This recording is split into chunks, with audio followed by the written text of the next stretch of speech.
මෙන්න විශේෂ නිවේදනයක්. අප රට තුළ ඇති වී ඇති ආහාර අර්බුදය හමුවේ ශිෂ්‍යයින් පාසලට පොල් බෑයක් ආහාර වශයෙන් ගෙන ගොස් ඇති බවට එක්තරා ප්‍රදේශයකින් වාර්තා වී ඇත.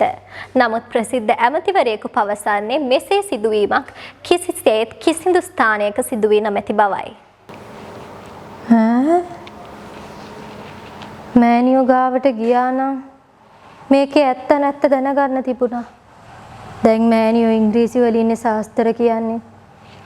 මෑනියෝ ගාවට ගිහින් මේක අහලා ඉංග්‍රීසි ටිකකුත් ඉගෙනගෙන ආව නම් හරි.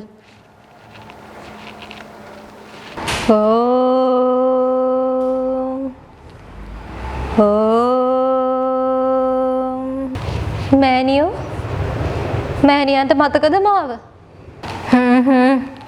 මට මතකයි දරුවා. දැන් කොහොමද අසනීප තත්වය? දැන් නම් ගොඩක් දුරට හොඳයි මෑනියෝ. ඇයි ඔය දරුවා දැන් ආවේ? මතක් කරන්න ඕන කරුණක් තියෙනවා. දැන් මම ශාස්ත්‍ර කියන්නේ ඉංග්‍රීසි භාෂාවෙන් විතරයි දරුවා. ඒක සිදු වුණේ ඔය දරුවා ආවට පස්සේ. ඔය දරුවාගේ ආත්මය ඉංග්‍රීසියෙන් කතා කරද්දී මට හිතුණා ඉංග්‍රීසි ඉගෙනගෙන ඉංග්‍රීසි ආත්මත් පළවල හරින්න ඕනේ කියලා. ඉතින් දරුවට බොහොම ස්තුතියි. දරුවගේ කාරණය ඉංග්‍රීසි සම්බන්ධයක් නම් මම කරලා දෙන්නම්. සිංහල භාෂාව හා සම්බන්ධයක් නම් කරුණාකර දරුවා වෙන තැනකට යන්න. හොඳයි මෑනියෝ. මාත් මේ ඉංග්‍රීසි ටිකක් ඉගෙනගෙන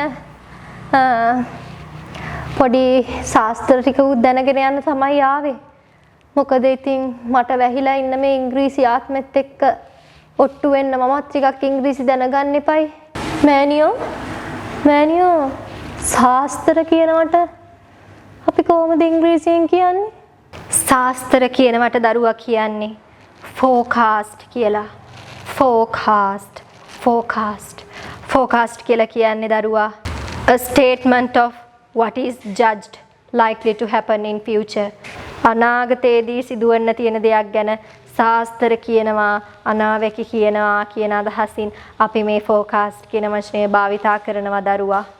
හොඳයි මෑනියෝ මම මෙහෙට දුවගෙන ආවේ මේ ප්‍රවෘත්තියක් උදේ දැකලා.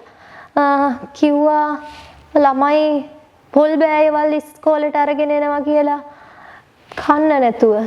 හැබැයි මේ ප්‍රසිද්ධ ඇමති කෙනෙක් ආයෙ කියලා තිබ්බා එහෙම එකක් නැහැ කියලා. මට දැනගන්න ඕන මෑනියෝ ඒක ඇත්තක්ද නැද්ද කියලා.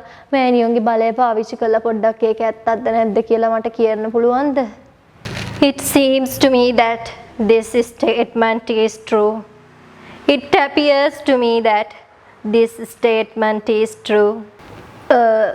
Manu, it seems to me that it appears to me that ඒ වගේ මේ තේරුම මොකක්ද මෑනියෝ?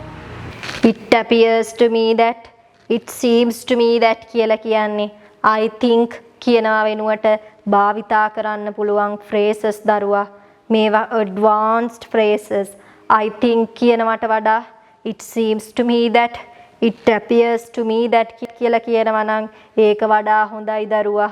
ඒ වගේම තමයි දරුවා some people are having a shortage of food. එහෙමත් නැත්නම් අපිට කියන්න පුළුවන් some people are having a food scarcity. Some people are having a food scarcity. ආහාර හිගයකට දරුවා අපි shortage of food කියලා කියනවා. එහෙම නැත්නම් අපිට food scarcity කියලා කියන්න පුළුවන් දරුවා. scarcity කියලා කියන්නේ හිග බව, මදිකම. food scarcity කිව්වොත් ආහාරවල තියෙන හිගකම. shortage of food කියලා කියන්නේ ඒකම තමයි දරුවා. ඒකම තමයි. shortage of food. food scarcity. food scarcity.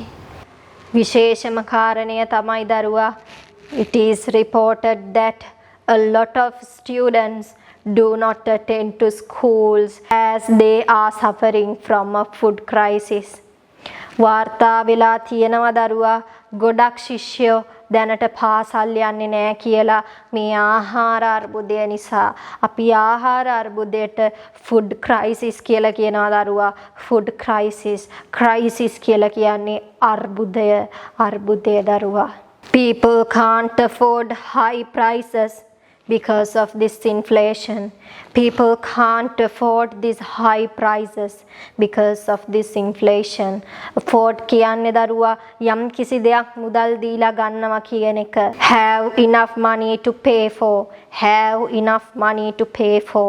ඒ කියන්නේ අපි ළඟ යම් කිසි දෙයකට ගෙවන්න ප්‍රමාණවත් මුදල් ප්‍රමාණයක් තියෙනවා කියන එක. එතකොට people cannot afford කිව්වහම මිනිස්සුන්ට ඒවා ගෙවා ගන්න බෑ. මොකද මේ high prices නිසා, මිල ඉහළ යාම නිසා. ඉන්ෆ්ලේෂන් කියන්නේ දරුවා උද්දමනය, මිල ඉහළ යනවා පහළ යනවා උද්දමනයට තමයි ඉන්ෆ්ලේෂන් කියන්නේ. තව දුරටත් ඒක විස්තර කරනවා නම් the rate at which prices for goods and services rise. ඒ කියන්නේ මිල මේ ඉහළ යනවා. සේවාවන් වල භාණ්ඩවල මිල ඉහළ යාම ඉන්ෆ්ලේෂන් කියලා අපි හඳුන්වනවා දරුවා. afford කියන්නේ afford කියන්නේ එතකොට බඩු මිලදී ගන්න කියන්නේ වියදම් කරනවා කියන එකනේ සල්ලි. ඉන්ෆ්ලේෂන් උද්දමනය. හරි මෑනියෝ, හරි පැහැදිලි. මෑනියෝ එතකොට කොහොමද කියන්නේ අර මේ දවස්වල නිවුස් එකක් යන්නේ මේ සාමකාමීව පාගමනක් ගියපු විරෝධතාකරුවන්ට මේ ශ්‍රී ලංකා පොලිසිය විසින් ඒගොල්ලන්ට බාධා පමුණුවලා ඒගොල්ලන්ට මේ ගෑස් ප්‍රහාර එහෙම කඳුළු ගෑස් ප්‍රහාර එහෙම ගැහුවා කියලා කියන්නේ. අන්න ඒක කොහොමද පොඩ්ඩක් ඉංග්‍රීසියෙන් කියන්නේ කියලා මට කියන්නකෝ. ඒක අපි මෙන්න මේ විදියට කියන්නේ දරුවා. A peaceful protest march which was organized by a group of youths had been disrupted with tear gas attacked by Sri Lankan police. දරුවා peaceful protest එකක් කියලා කියන්නේ සාමකාමී අරගලයක්. මාර්ච් කියලා කියන්නේ පාගමන දරුවා. peaceful march එකක් සාමකාමී පාගමනක් ගියපු මේ තරුණ කැලට disrupted ඒ කියන්නේ disturbed කියන එක දරුවා disturb කරලා තියෙනවා. ඒ කියන්නේ එයාලට කරදර කරලා තියෙනවා, එයාලව ඒ වැඩේට බාධා කරලා තියෙනවා කියන අදහස. disrupted බාධා කරලා තියෙනවා. මොන වගේන්ද බාධා කරලා තියෙන්නේ? with tear gas කඳුළු ගෑස් වලින් ඒවා attack කරලා තියෙන්නේ කවුද? ශ්‍රී ලංකන් පොලිසිය විසින් මේ ගහපු කඳුළු ගෑස් ඒවා නිසා බාධාවට ලක් වෙලා තියෙනවා මේ සාමකාමී අරගලය. ඒ වගේම 86 peaceful protesters have been arrested. ඒ වගේම 86ක් මේ සාමකාමී අරගලයට සහභාගී වෙච්ච 86 දෙනෙක් අත්අඩංගුවට අරගෙන තියෙනවා. Some regions have been named as safe zones after this protest. ඒ කියන්නේ සමහර ප්‍රදේශ අධිආරක්ෂිත කලාප ලෙස නම් කරලා තියෙනවා මෙන්න මේ ප්‍රොටෙස්ට් එකෙන්.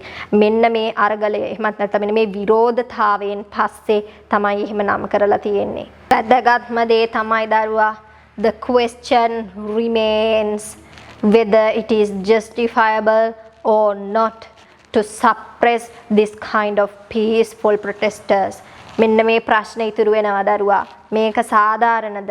මේ වගේ සාමකාමී අරගල කරුවන්ව මර්ධනය කරන එක සාධාරණද කියලා එතිකලි විදියට, මොරලිස්ටික් විදියට දරුවා හොඳද නරකද කියන ප්‍රශ්නය ඉතිරි වෙනවා. ඇත්ත මෑනියෝ. It's true. මම එහෙනම් ගිහින් එන්න. ආයේ උවමනාවක් වුණොත් ඉංග්‍රීසි ඉගෙනගෙන යන්නයි, ආත්මය අයින් කරගන්නයි දෙකම මම වෙන්නම්. බොහොම ස්තුතියි මෑනියෝ. අපේ මෑනියෝ part 2 බලන්න ආවේ. අපේ මෑනියෝ ඉංග්‍රීසි හදාගත්ත විදිය බලුවේ නැතුවද? එහෙනම් මේ link එකෙන් ගිහිල්ලා අපේ මෑනියෝ ඉංග්‍රීසි හදාගත්තේ කොහොමද කියලා බලලා එන්න. මතක නොකර channel එකත් subscribe කරලා තියාගන්න.